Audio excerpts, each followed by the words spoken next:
बोले भारत माता की, भारत माता की। ये एसपीजी वालों को दे दीजिए। हाँ।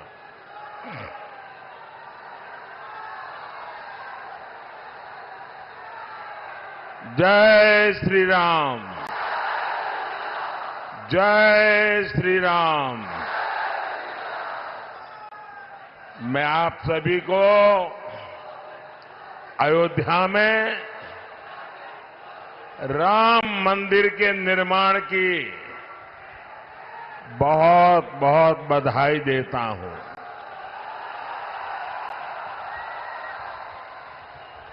पांच सौ वर्षों के बाद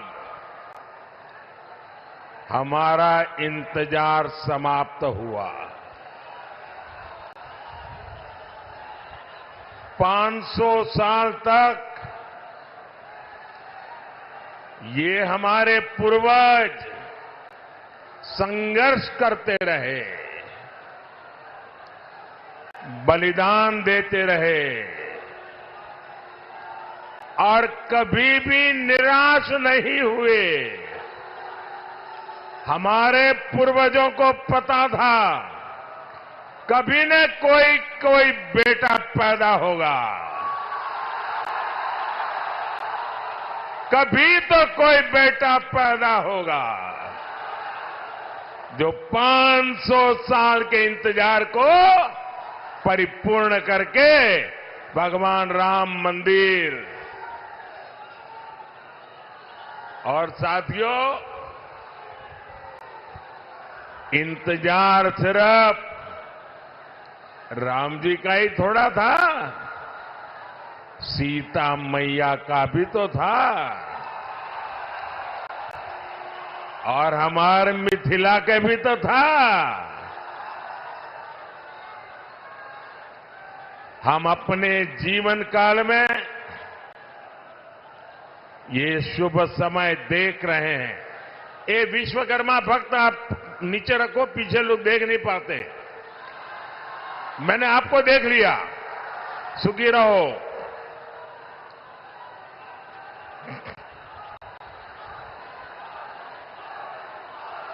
ये शुभ समय, ये हमारे लिए बहुत बड़ी बात है। साथियों, जब अयोध्या में रामलला की प्राण प्रतिष्ठा हो रही थी, तब मैंने कहा था कि अब भारत आने वाले 1000 साल का भविष्य लिखेगा। कई बार इतिहास की एकाध घटना भी कई शताब्दियों का भाग्य तय कर देती है।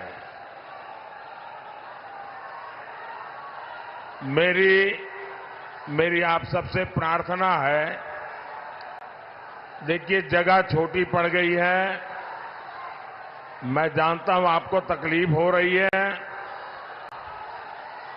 हो सकता है आप मुझे देख ना पाते हो, लेकिन उसके लिए हमें क्षमा करें। आराम से जहां है वहां खड़े रह करके मुझे सुनिए, और अगर आवाज कम करेंगे तो मुझे बोलने की सुविधा बढ़ेगी। तो आपके आशीर्वाद है, मैं बोलना शुरू करूं, आप शांति रखोगे? आप इतने अच्छे लोग हैं।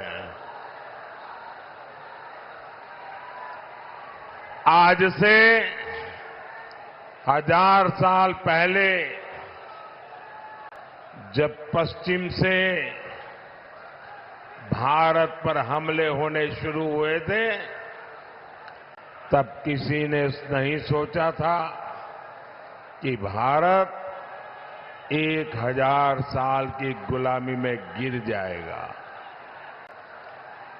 जो बिहार देश को दिशा दिखाता था, वो ऐसे संकटों से घिरा कि सब कुछ तबाह हो गया। लेकिन साथियों,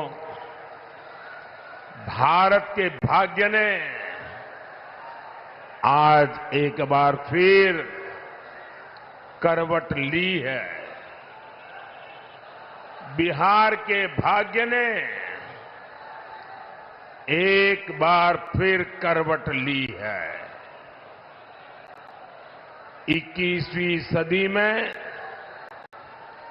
ये कालखंड ऐसा आया है जब भारत फिर से अपनी सारी बेड़ियां तोड़कर उठ खड़ा हुआ है।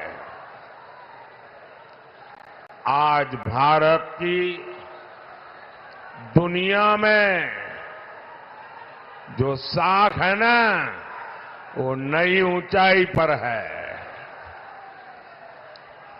आज भारत चांद पर पहुंच गया है, जहां कोई नहीं पहुंचा।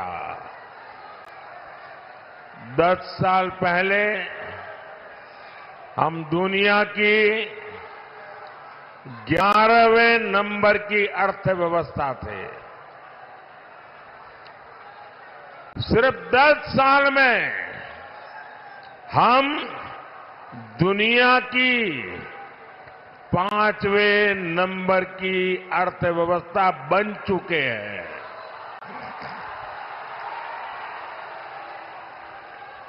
आपको कोरोना का समय याद होगा। 100 साल का इतना बड़ा संकट आया था। पूरी दुनिया सोचती थी भारत तो गया, भारत तो बर्बाद हो जाएगा, दुनिया भी बर्बाद करेगा। सब सोच रहे थे कि अब क्या होगा। लेकिन उस समय भारत ने दिखाया कि भारत का सामर्थ्य क्या होता है। भारत उस संकट से निकला, दुनिया को भी राह दिखाई। लेकिन साथियों, उस इतने बड़े संकट में बिहार के लोगों के साथ कांग्रेस और इंडी गठबंधन वालों ने जो किया, वो मैं कभी नहीं भूल सकता। दिल्ली में इंडी गठबंधन की सरकार थी, महाराष्ट्र में इंडी गठबंधन की सरकार थी, और इन लोगों ने बिहार के लोगों को उस संकट काल में वहां से साजिश करके भगा दिया, वापस भेज दिया था। मेरे बिहार के नौजवानों को, मेरे बिहार की बेटियों को दिल्ली से इंडी गठबंधन की सरकार वालों ने भगाया था। महाराष्ट्र से इंडी गठबंधन वालों ने, सरकार ने भगाया था। मैं जरा बिहार के नौजवानों को पूछना चाहता हूं, जिन्होंने आपके साथ ये जुल्म किया, क्या उन्हें माफ करेंगे? क्या इस चुनाव में हिसाब चुकता करेंगे कि नहीं करेंगे? बिहार के लोगों को बसों में बिठाया गया और बीच रास्ते छोड़ दिया गया, और आज यही इंडी गठबंधन के लोग आपसे वोट मांगने आ रहे हैं। क्या आप इंडी गठबंधन का इतना बड़ा गुनाह माफ करेंगे? क्या माफ करेंगे? क्या माफ करेंगे? क्या भाइयों बहनों, मैंने इस चुनाव में अगले 5 साल के लिए विकास का रोड मैप दिया है। मैंने 25 साल का विजन देश के सामने रखा है। लेकिन ये भी जरूरी है हम अतीत का भी ध्यान रखें। जैसे एक शहजादे दिल्ली में है, वैसे ही एक शहजादे पटना में भी है।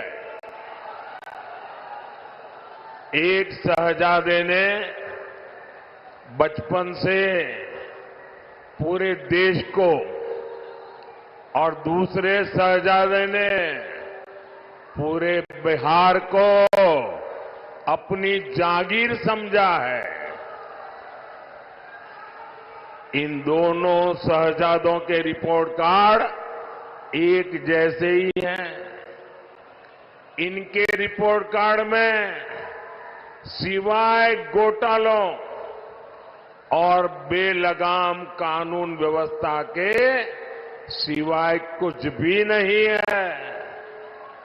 याद कीजिए कैसे बिहार में अपहरण उद्योग चलता था, कैसे बड़े बड़े घोटालों से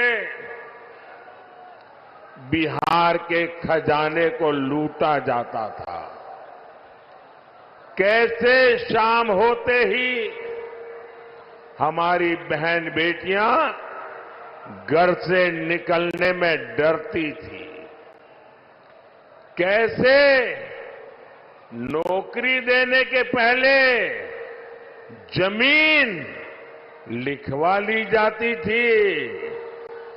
साथियों, आज नीतीश जी के नेतृत्व में एनडीए सरकार बिहार के विकास के लिए दिन रात काम कर रहा है। हमारी प्रेरणा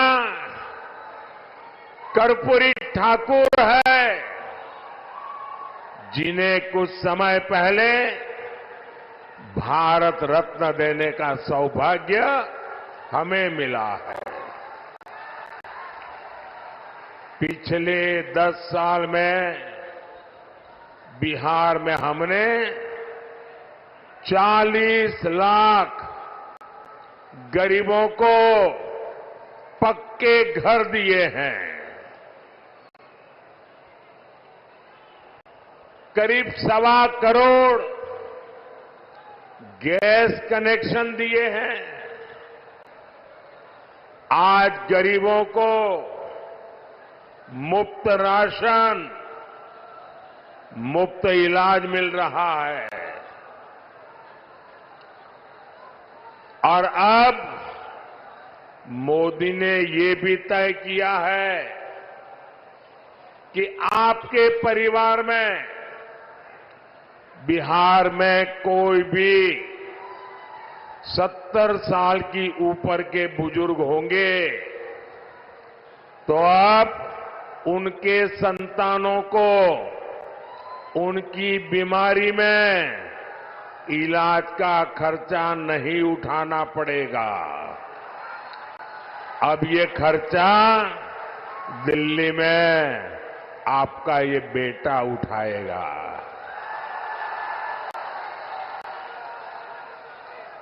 70 साल के ऊपर के हर बुजुर्ग को 5 लाख रुपए तक मुफ्त इलाज मिलेगा।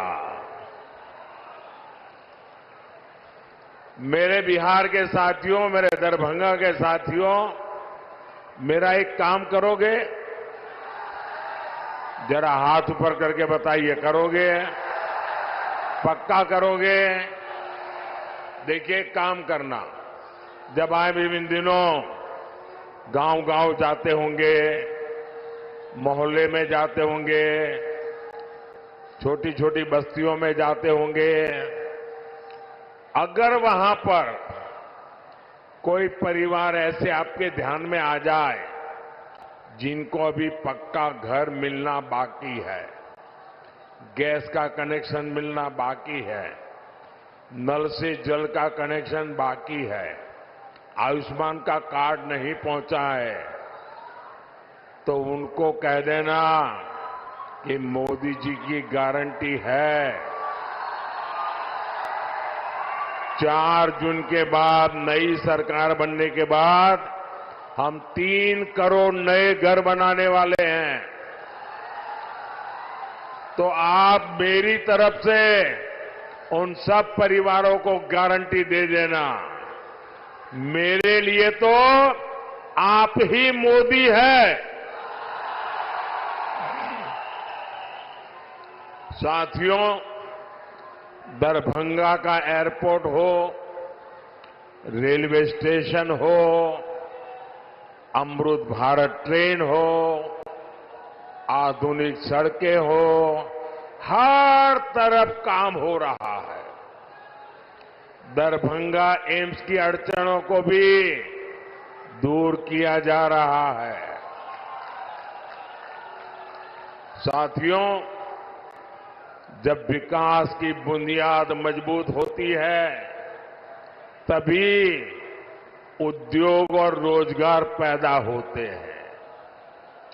यहां दरभंगा में आईटी पार्क भी बना, जिससे युवाओं के लिए नए अवसर पैदा होंगे। मिथिला में मखाना, लीची और आम खूब होता है। अच्छी सड़कों और इंफ्रास्ट्रक्चर से इसका एक्सपोर्ट दुनिया भर में बढ़ेगा। यहां के मखाने को दुनिया तक पहुंचाने के लिए हमारी सरकार ने मखाने को जीआई टैग दिया है। साथियों, हमने बिहार में महिला स्वयं सहायता समूहों को 42,000 करोड़ रुपए की सहायता बैंकों से दी है। 42,000 करोड़ रुपया। दरभंगा, मधुबनी में 11 लाख महिलाएं इन समूहों से जुड़ी है। दरभंगा में इन बहनों ने शिल्प ग्राम की शुरुआत भी की है। और आपकी मधुबनी की पेंटिंग का प्रचार तो खुद मोदी पूरी दुनिया में करता रहता है। आज आगे बढ़ती हमारी बहनों की ये खुशी यही मोदी को मेहनत करने का हौसला देती है। साथियों, आपको पता है कि संविधान ने लंबी चर्चा के बाद हमारा संविधान बना, तब एक मुद्दे पर सबसे ज्यादा चर्चा हुई थी। बाबा साहब आंबेडकर थे, डॉक्टर राजेंद्र बाबू थे, देश के बड़े बड़े विद्वान थे और संविधान में धर्म के आधार पर आरक्षण देना कि नहीं देना, इस पर गंभीर चर्चा हुई। और बाबा साहब के नेतृत्व में संविधान सभा ने 75 साल पहले तय किया कि हमारे देश में धर्म के आधार पर आरक्षण नहीं दे सकते हैं, देश को फिर से नहीं बांट सकते हैं। बाबा साहब आंबेडकर ने इसके विषय में खुलेआम वकालत की कि धर्म के आधार पर आरक्षण नहीं होगा। इतना ही नहीं, पंडित नेहरू ने भी धर्म के आधार पर आरक्षण का विरोध किया। लेकिन अब जब हमारे गरीब एससी, एसटी, ओबीसी का कांग्रेस से मोहभंग हो गया है, तो कांग्रेस नेहरू जी की भावना के खिलाफ जा रही है, बाबा साहब आंबेडकर के पीठ में छुरा भोंक रही है, संविधान को तोड़ने मरोड़ने में लगी है। कांग्रेस लगी हुई है कि ओबीसी कोटे को कम करके धर्म के आधार पर उसमें से डाका डाल के मुसलमानों को आरक्षण दे दिया जाए। दलितों के आरक्षण में से डाका डालो, आदिवासियों के आरक्षण में से डाका डालो, और कांग्रेस की साजिश में आरजेडी भी कंधे से कंधा मिलाकर चल रही है। 2007 में बिहार के शहजादे के पिताजी ने मुस्लिमों को ये आरक्षण में से निकाल करके कोटा देने की बात कही थी। रेल मंत्री के रहते हुए उन्होंने रेलवे अधिकारियों को कहा था कि मुस्लिमों के लिए कोटे का इंतजाम किया जाए। सोचिए, ये एससी, एसटी, ओबीसी का आरक्षण छीनकर को मुस्लिमों को देना चाहते हैं। आप मुझे बताइए, धर्म के आधार पर ओबीसी, एससी, एसटी आरक्षण अगर कटेगा तो यादव, कुर्मी, इन समाज का हक भी बचेगा क्या? सब कुछ खत्म हो जाएगा। पासवान, मुसहर, रविदास, दानुक समाज के हक पर ये डाका डालने में उसकी फिराक में है। साथियों, मैं पिछले 12 दिनों से कांग्रेस को और उनके चट्टों बट्टों को आरक्षण के मुद्दे पर चुनौती दे रहा हूं। मैंने उनसे कहा है, मैंने लिखित में मांगा है कि इंडी गठबंधन धर्म के आधार पर एससी, एसटी, ओबीसी का आरक्षण छीन करके मुसलमानों को नहीं देंगे। धर्म के आधार पर आरक्षण के लिए संविधान के साथ खिलवाड़ नहीं करेंगे, लेकिन इनके पेट में पाप है। 12 दिन से मैं मांग कर रहा हूं, ये चुप बैठे हैं। साथियों, मैं आपको विश्वास दिलाता हूं,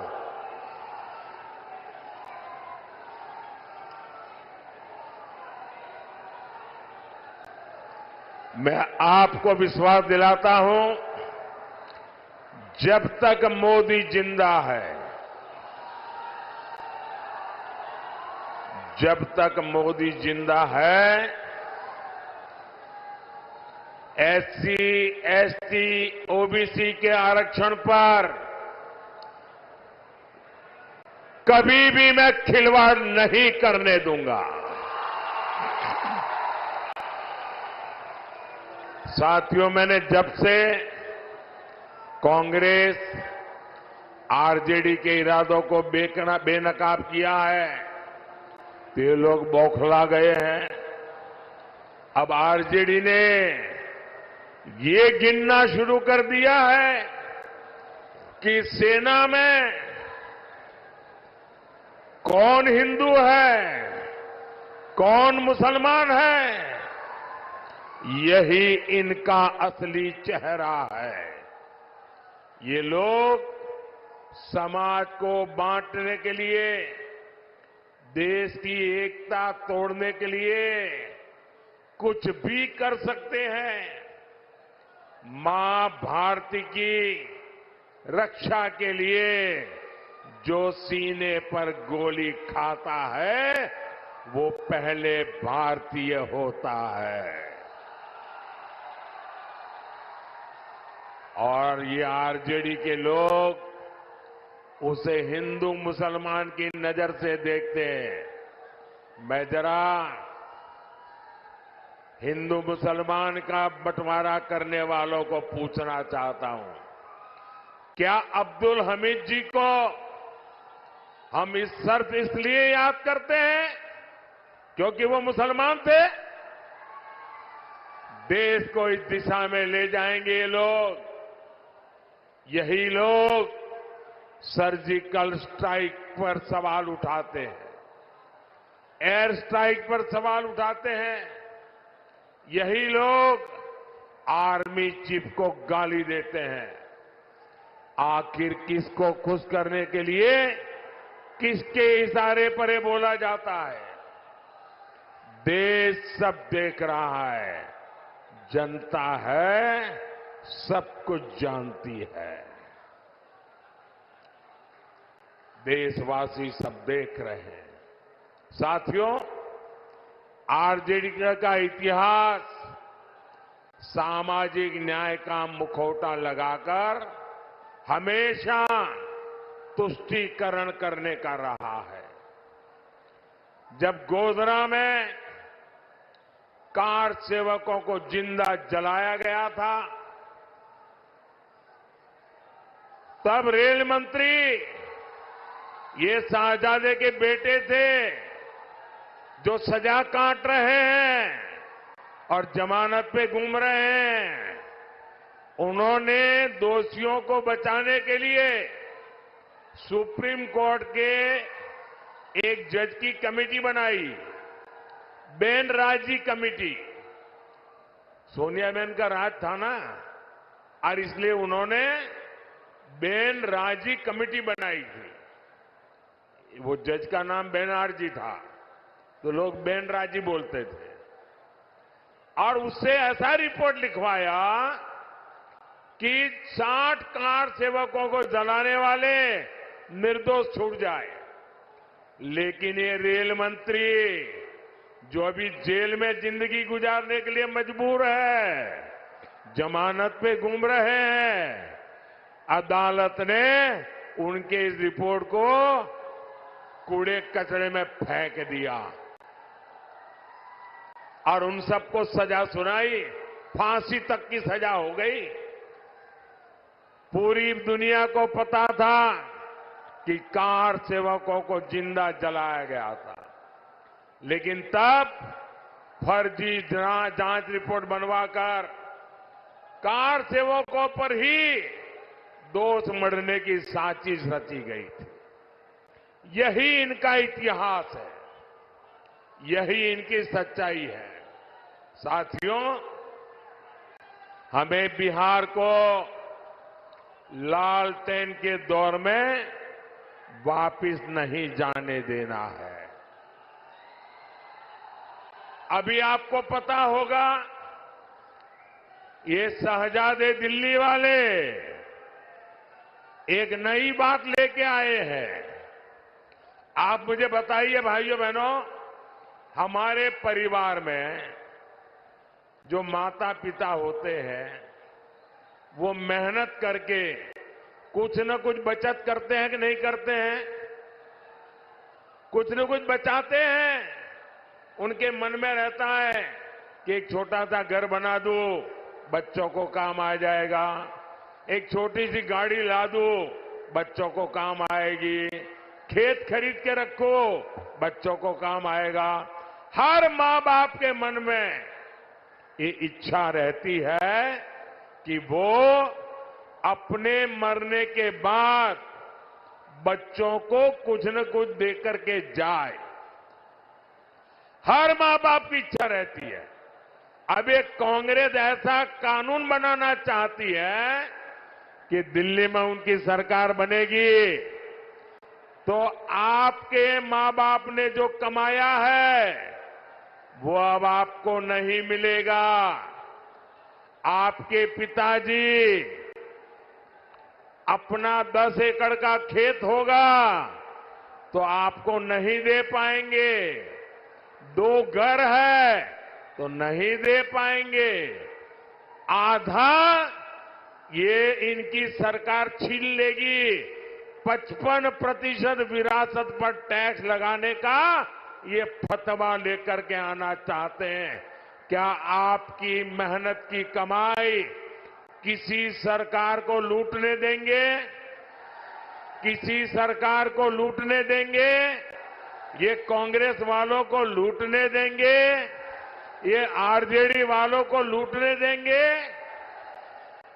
और इसलिए भाइयों बहनों, आपका भविष्य बचाने के लिए, आपके बच्चों का भविष्य बनाने के लिए 7 मई को झंझारपुर में जेडीयू से प्रत्याशी श्री रामप्रीत मंडल जी आए हैं।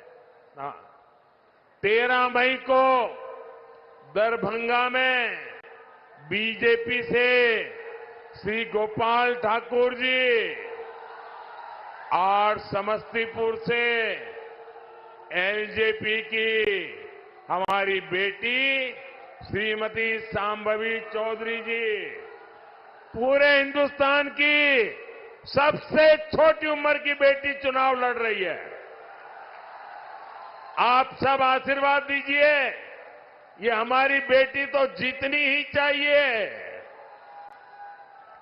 20 मई को मधुबनी में बीजेपी के श्री अशोक कुमार यादव जी को, ये हमारे इन सभी साथियों को भारी संख्या में वोट दीजिए। और जब आप उनको वोट देंगे ना तो ये वोट सीधा सीधा मोदी के खाते में जाएगा।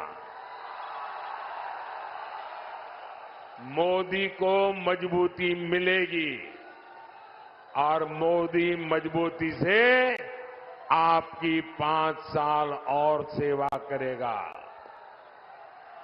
तो घर घर जाएंगे, ज्यादा